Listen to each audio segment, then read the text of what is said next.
আসসালামু আলাইকুম, সবাই কেমন আছেন? আশা করি ভালো আছেন। আমিও আলহামদুলিল্লাহ অনেক ভালো আছি। আমি এখন লেবু পাতা দিয়ে ইলিশ মাছের ঘন্ট রান্না করব। মাছগুলা প্রথমে সিদ্ধ করে নিব। মাছগুলা সিদ্ধ হয়ে গেছে, এখন নামায়া ভালো করে কাটা বেছে নিব। কড়াই গরম হয়ে গেছে, দিয়ে দিলাম সরিষার তেল। তেল গরম হয়ে গেছে, পেঁয়াজ কাঁচামরিচ দিয়ে দিলাম, সাথে দিয়ে দিলাম লবণ। এখন পেঁয়াজগুলো একেবারে লাল লাল করে ভাজা নিব। লাল লাল করে ভাজা হয়ে গেছে, এখন দিয়ে দিব মশলা। হলুদ গুঁড়া দিয়ে দিলাম 1.5 চা চামচ, মরিচের গুঁড়া 1.5 চা চামচ, 1 চা চামচ জিরার গুঁড়া, অল্প একটু পানি। এখন মশলাটা কষা নিব 2-3 মিনিট। 2-3 মিনিট মশলাটা কষানো হয়ে গেছে, মশলার ভিতরেতে তেল ছেড়ে দিচ্ছে। এখন দিয়ে দিব মাছগুলা। মাছগুলো আমি ভালো করে কাটা বেছে নিচ্ছি, বড় বড় কাটাগুলা, আর কিছুটা ছোট কাটা আছে সেটা চাবায় খেয়ে নেওয়া যাবে। এখন মাছগুলা ভালো করে কষায় নিব। আস্তে আস্তে কিন্তু মাছের ভিতরেতে তেল ছাড়বে, যেহেতু ইলিশ মাছ। আর এইভাবে করে খুচনের মাথা দিয়ে মাছগুলো একেবারে সুন্দর করে ভাঙা দিব। ভাঙা ভালোভাবে কষায় নিব। মাছগুলো কষানো হয়ে গেছে, দিয়ে দিব পানি।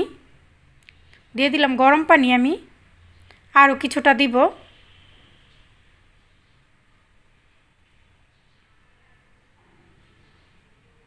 এখন এই পানিটা দিয়েই ঘন্টটা একবারে রান্না করে নিব। দিয়ে দিব ঢাকনা। চুলার জালটা মিডিয়াম করে ঢাকনা দিয়ে রান্না করে নিব।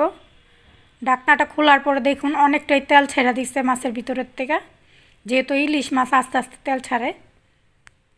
এখন এটা একেবারে ভাজা ভাজা করে শুকনা শুকনা করে নিব। আবার দিয়ে দিব ঢাকনা। ঢাকনাটা খুলে নিয়ে দিব, দেখুন কতটা তেল ছাড়ছে মাছের ভিতরের থেকে।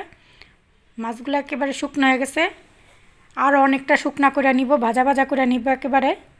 এখন দিয়ে দিব লেবু পাতা।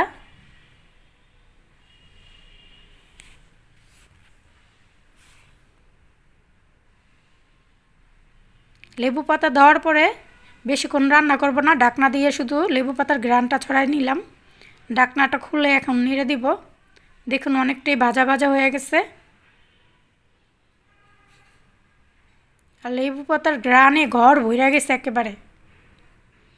এখন নামাই নিব মাছটা। চুলাটা বন্ধ করে দিব। যারা লেবু পাতা দিয়ে ইলিশ মাছের ঘন্ট খান নাই, তারা একবার হলেও খেয়ে দেখবেন।